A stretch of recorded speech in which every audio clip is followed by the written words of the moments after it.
Ce matin, on a organisé donc à l'initiative de la FDSEA des Savoies, des JA de Savoie et des syndicats ovins et caprins de nos départements, une réunion des éleveurs de nos différentes structures avec nos responsables nationaux pour échanger sur le sujet de la prédation qui met en grande souffrance nos élevages, que ce soit ovins, caprins, bovins, qui fait souffrir nos éleveurs, leurs familles sur tout le territoire.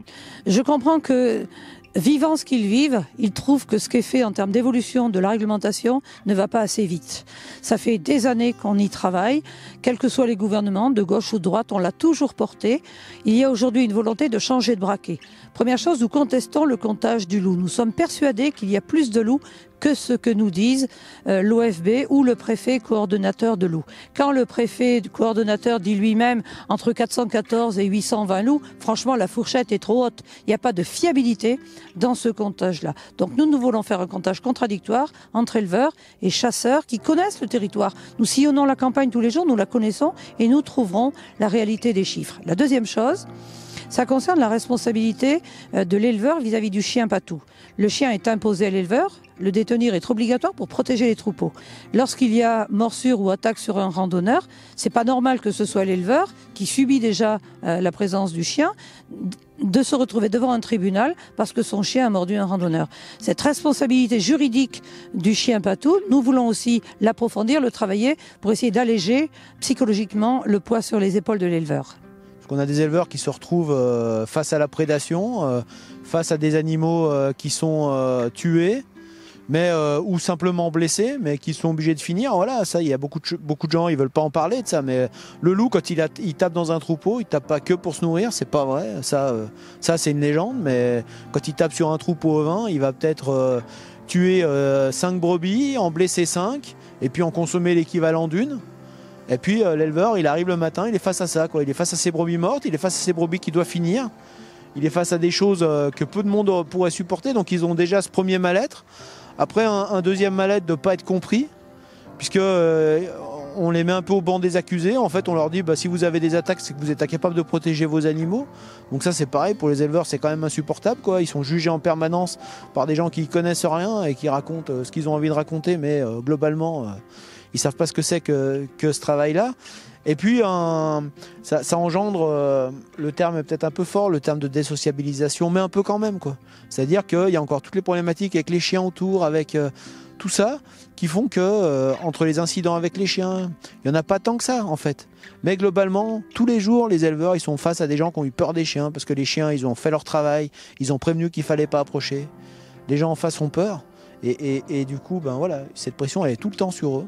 Alors que c'est pas eux qu'on choisit, c'est pas eux qui ont décidé d'avoir des chiens de protection, et que globalement ils se retrouvent victimes de ça, et pour ces éleveurs c'est très très compliqué à vivre.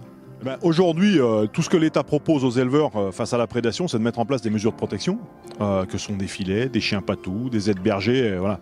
Donc tout ça, c'est financé par de l'argent public en partie, mais aussi par les éleveurs. Il faut bien se rappeler que toutes ces mesures de protection sont financées à 80% par l'État, ça reste 20% à la charge des éleveurs, et puis après, tout un carcan administratif, un système de plafonnement haute. Aujourd'hui, en 2020, on estime au niveau national la somme qui reste à la charge des éleveurs à plus de 9 millions d'euros. C'est quand même considérable.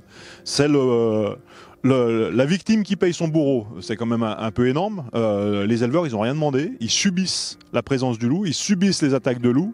Et en plus, ils doivent payer cette présence de loup. Aujourd'hui, le coût du loup en France, c'est 35 millions d'euros. Donc c'est considérable. C'est de l'argent public qui, pour nous, pourrait être utilisé à bien d'autres choses beaucoup plus structurantes pour nos territoires et pour notre économie agricole.